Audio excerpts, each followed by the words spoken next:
விடுமுறை தினத்தை ஒட்டி திருச்செந்தூர் சுப்பிரமணிய சுவாமி திருக்கோவிலில் பக்தர்கள் கூட்டம் அலைமோதி வருகிறது. இது குறித்தான உடனுக்குடன் நேரலையை தற்போது பார்த்துக் கொண்டிருக்கிறோம். விடுமுறை தினத்தை ஒட்டி திருச்செந்தூர் சுப்பிரமணிய சுவாமி திருக்கோவிலில் பக்தர்கள் கூட்டம் குவிந்து வருகிறது. இது பற்றிய உடனுக்குடன் நேரலையை தற்போது பார்த்துக் கொண்டிருக்கிறோம். குடமுழுக்கு திருவிழா நிறைவடைந்ததை ஒட்டி தற்போது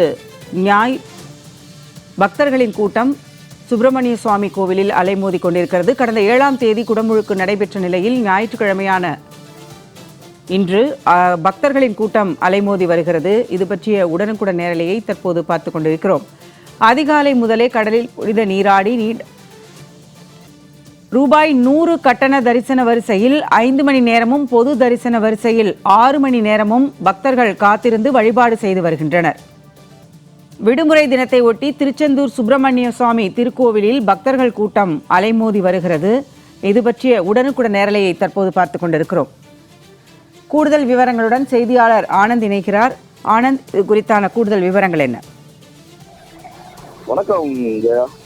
முருகப்பெருமானின் அறுவடை வீடுகளில் 2ஆம் படை வீடான திருச்செந்தூர் அருள்மிகு சுப்பிரமணிய சுவாமி திருக்கோவிலில் இன்று ஞாயிற்றுக்கிழமை விடுமுறை தினத்தை முன்னிட்டு பல்வேறு பகுதிகளில் இருந்தும் பல்லாயிரக்கணக்கான பக்தர்கள் குவிந்து சாமி தரிசனம் செய்து வருகின்றனர். கோவிலில் கடந்த வாரம் 7ஆம் தேதி குடமுழுக்கு நன்னீராட்டு விழா கோலாகலமாக நடைபெற்ற நிலையில் இன்று முதல் ஞாயிற்றுக்கிழமை விடுமுறை தினம் என்பதால் பக்தர்கள் குடும்பத்துடன் குவிந்து வருகின்றனர். குடமுழுக்கு நன்னீராட்டு விழாவினை தொடர்ந்து 30 நாட்கள் மண்டல பூஜை வெகு விமர்சையாக தற்போது நடைபெற்று வருகிறது. இதனையொட்டி இன்று அதிகாலை 4 மணிக்கு கோவில் நடை திறக்கப்பட்டது. தொடர்ந்து விஸ்வரூப தரிசனமும் உதய மார்த்தாண்ட அபிஷேகமும் நடைபெற்றது. தொடர்ந்து தமிழகத்தின் பல்வேறு பகுதிகளிலிருந்து வந்திருந்த பல்லாயிரக்கணக்கான பக்தர்கள் அதிகாலை முதலிலே கடலில் புனித நீராடி நீண்ட வரிசையில் காத்திருந்து சுவாமி தரிசனம் செய்து வருகின்றனர்.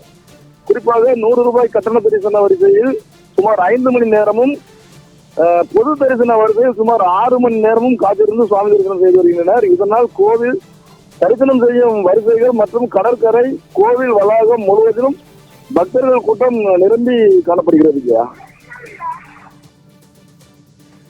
திருச்செந்தூரில் பக்தர்களின் தரிசனம் குறித்தான கூடுதல் விவரங்களோடு இணைந்தமைக்கு நன்றி ஆனந்த்.